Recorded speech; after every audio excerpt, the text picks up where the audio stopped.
Ladies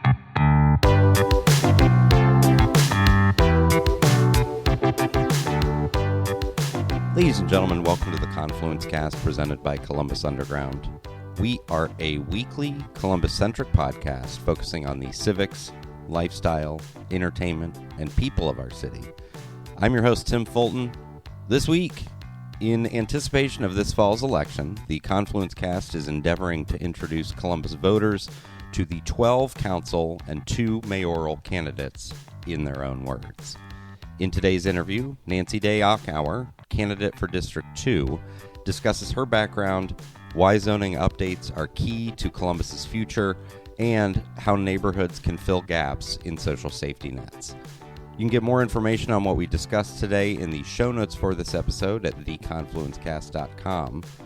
Enjoy the interview. Sitting down here with Columbus City Council candidate Nancy Day-Achauer, running in District 2. Nancy, how are you? I'm doing great, thanks. How are you doing? Doing well. First of all, talk to us about who you are and what brings you to the candidacy. Well, I am not from Columbus. I chose Columbus. I came here in 2005 to earn my master's degree and fell in love with Columbus. Okay. And saw it as a place where I could live my American dream. But where I started out was my childhood was in the California Gold Country. Okay. Descendant of farmers and miners. And then I lived for 20 years in the San Francisco Bay Area. Most of that I spent as a business administrator in a medium-sized business, KA&N Industries. And then for the last 5 years, I was the assistant to the general counsel of the nation's 5th largest not-for-profit hospital system. Okay. At that time, it was Catholic Healthcare West, and now it's called Common Spirit. Okay. I herded lawyers for a living. There you go. And then what? And so the degree brought you to Columbus. So yes, I came to Columbus to attend the Methodist Theological School, which is located in Delaware. Okay. In 2005 for a 3-year master program there. Like I said, I fell in love with Columbus. I was ordained a United Methodist pastor here in Ohio and spent 4 years serving in a rural community before an opening came up in a more urban part of Columbus on the far west side. Okay. I had requested that type of an appointment because that's the kind of community I'm accustomed to, where there's a great degree of diversity. Okay. But my time spent on the west side as a pastor has mostly focused on community ministries addressing human service needs the community identifies. I know a lot of people think, well, I know what the community needs, and they go in there and they try to fix things, but you really need to talk to the people and have them identify what their particular top priorities are. Okay. And one of those was food insecurity. At that time, west of 270, there wasn't any public food pantry. There weren't any produce distributions. And so a group of us got together. Doctors Hospital sponsored us, and we began a produce distribution. We ran it out of the firehouse near Doctors Hospital. And we operated that inside the firehouse for 4 years before the pandemic hit. Okay. And then we had to move it outside, understandably. Mm-hmm. Our produce distribution was unique in that it's year-round, so even in the winter. So pandemic hits, it's March, we're outside in the parking lot, 28-degree weather, it was really bitter cold, giving out produce. And it's a great thing we were there because so many people were out of work. Mm-hmm. And the lines for our distribution went around the block. We had to bring in the sheriff's office to direct traffic because there were so many people in line. We were able to continue out in the parking lot until the world opened up again. Mm-hmm. And then we were able to go back into the firehouse. And at this time, Mid-Ohio Food Collective identified, they go, wow, there really is a great food insecurity issue out here in what they referred to as more of a suburban area, although it's a mix of Columbus and the suburbs. Mm-hmm. And so they opened up one of their fresh markets, which is a free grocery store just a couple blocks up from us. And we were so excited to be put out of business by something that's actually better, where people have the dignity of being able to go shop just like everybody else and select the food that they want. Talk us through how you got to your candidacy, why you're running. Well, over over the years, I have had a lot of conversations with Columbus City Council about the various issues that I was working on. Because I also worked on addressing the homeless issue. I was on the steering committee that opened Jordan's Crossing Resource Center. Okay.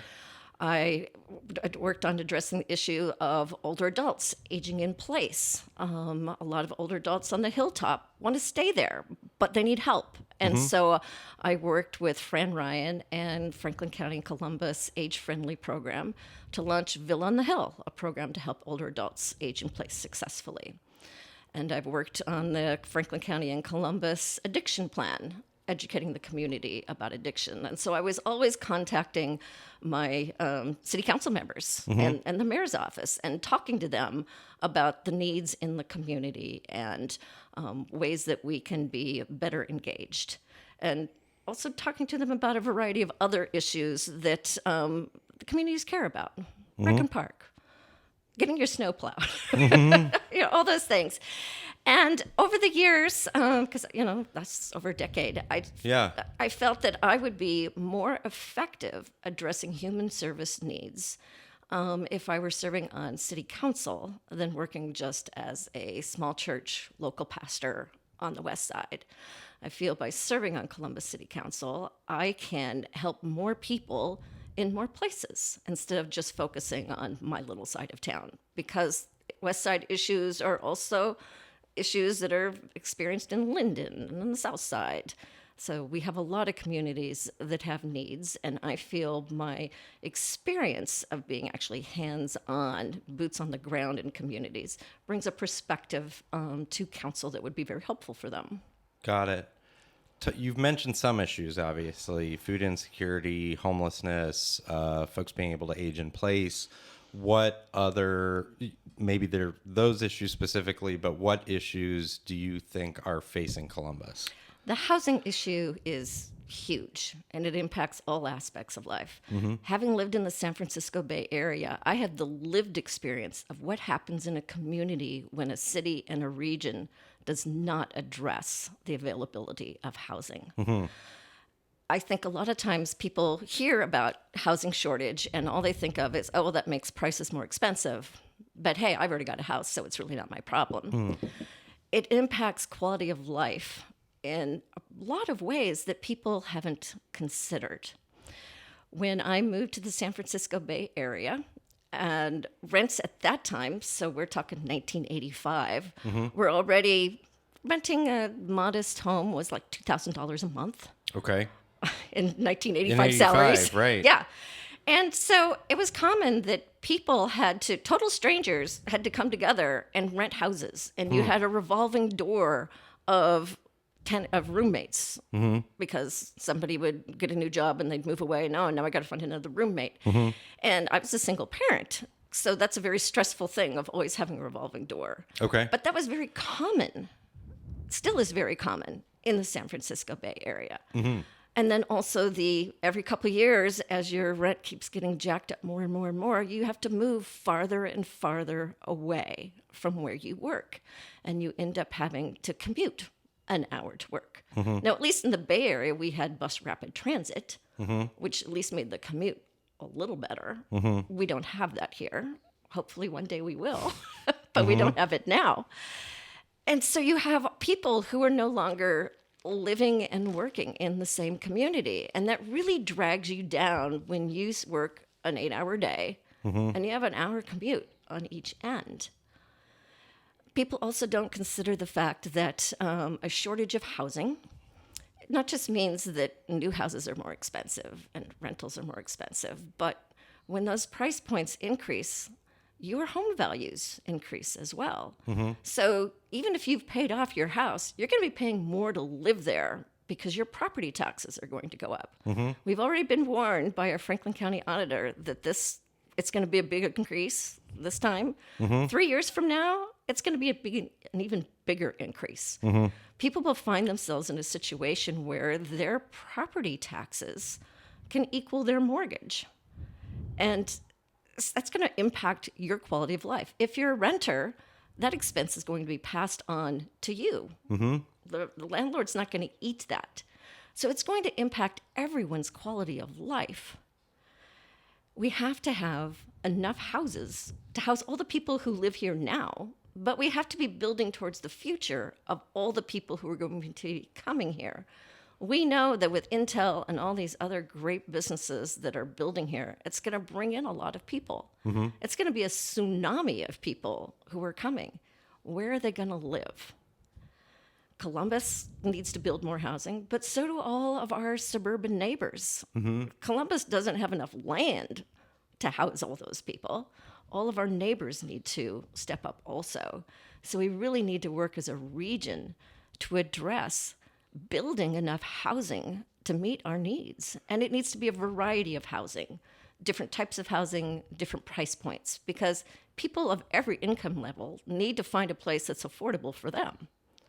We need housing not just for low-income people, but we need it for school teachers and our firefighters and our police officers and the nurses and the secretary at your office and the person who is working at the drive-through that you go through every day to get your cup of coffee. Everybody, no matter what income you have, you need to be able to have a place to live that you can afford. What role do you think council plays in solving for that housing issue? The zoning update is going to be huge because our zoning is way out of date. I was served on the Westland Area Commission for 8 years. Okay. We have a lot of agricultural land out there, and the farmers sell it. And then you have this long, drawn-out variance process. It can take somebody a year from when they buy the property to being able to develop it, simply because they have to go through all this zoning things and all these permit things. Getting the updated zoning will really be helpful. It'll eliminate the excessive amount of variances that we have to do. We should update the way the BZA, Building Zoning Administration, processes permits and whatnot so that it moves faster. I've been told by a lot of people that ours is much slower than a lot of other cities of our size. And I know friends of mine who just want to do like an addition on their house. It's like the whole permit process. It's, it's challenging and it's expensive. And the more time and the more money people have to spend going through building and zoning, the more expensive your home is going to be or your apartment's going to be. So cleaning that up and making it more streamlined is just going to help our process. So those are two things that council can directly impact. We, of course, have the investments that are going to be made in incentivizing housing that is affordable. And I emphasize housing that is affordable. That doesn't mean low-income housing. I mean, yes, there's low-income housing, but there's also housing for, people workforce. Can afford, right? So that you can afford. So that's going to be something that will also help. And I think as we go along, we're going to find more and more different ways of, this issue has come up, and how are we going to address that particular issue? How are we going to address, we have areas like the Darby Accord where we have special environmental issues that have to be addressed. How can we make it so that it is more affordable to address these environmental issues in those particular areas? I just know about the Accord on the west side. There may be other areas of Columbus that have similar things. I'm only familiar with that one because of my work on the area commission. And I'm going to try to make that a segue into how do you feel about the new districting structure that Columbus City Council is under? I actually like it. I was one of the many citizens who, complained. We don't have representation on our side of town. We should have districts so that there are people who know our part of town. Okay. When you living outside of 270 is a different lived experience than inside 270. I can say that from experience because I work in the middle of the hilltop. Yeah. But I live on the far west side, which is Columbus, but feels like you live in the suburbs. Yeah. Very different. So myself, the area commission that I served on, a lot of other citizens were saying, we want this. And there was a failed ballot initiative that didn't get enough votes.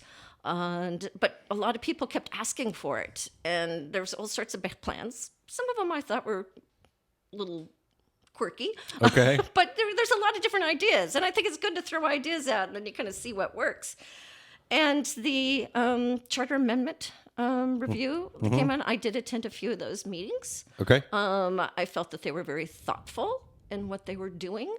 I spoke in favor of trying to keep area commissions and civic associations intact because contiguous to the districts. Yeah, contiguous to the districts because you already had systems in place of advocacy.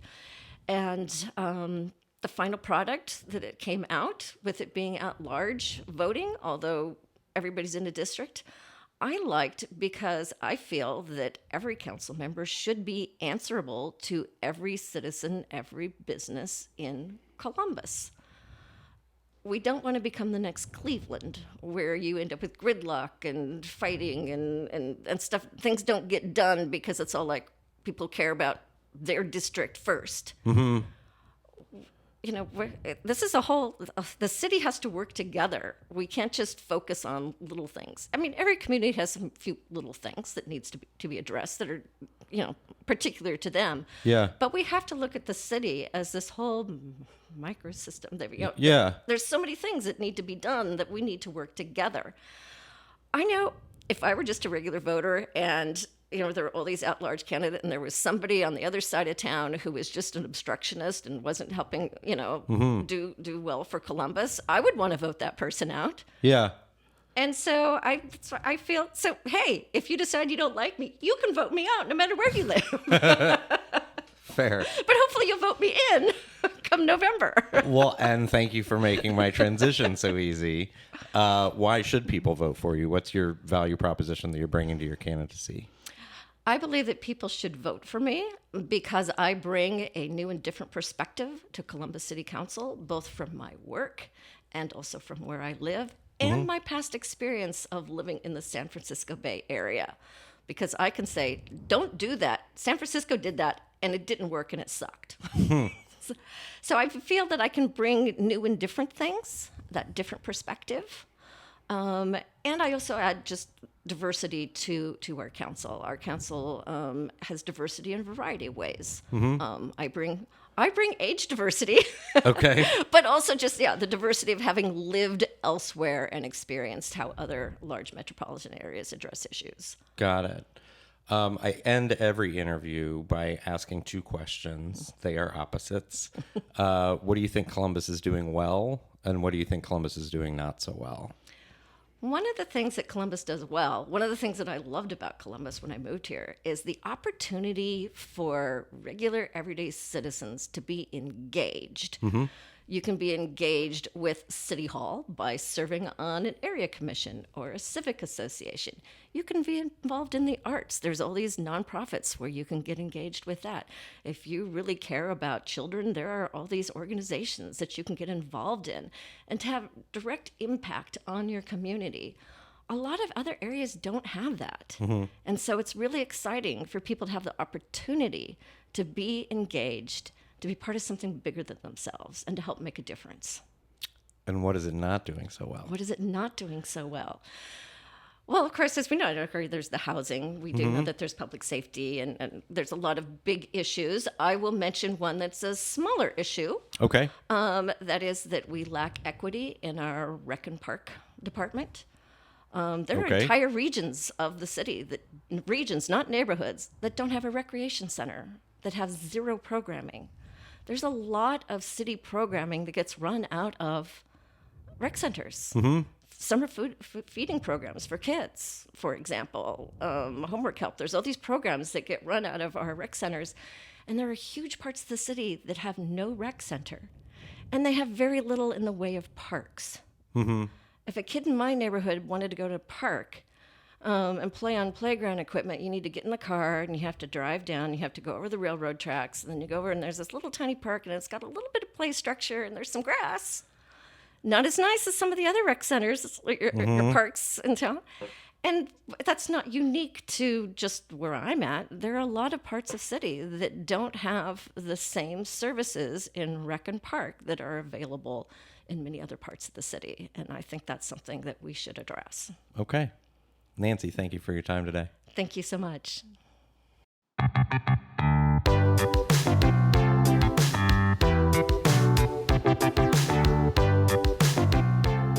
Thank you for listening to the Confluence Cast presented by Columbus Underground. Again, you can get more information on what we discussed today in the show notes for this episode at theconfluencecast.com.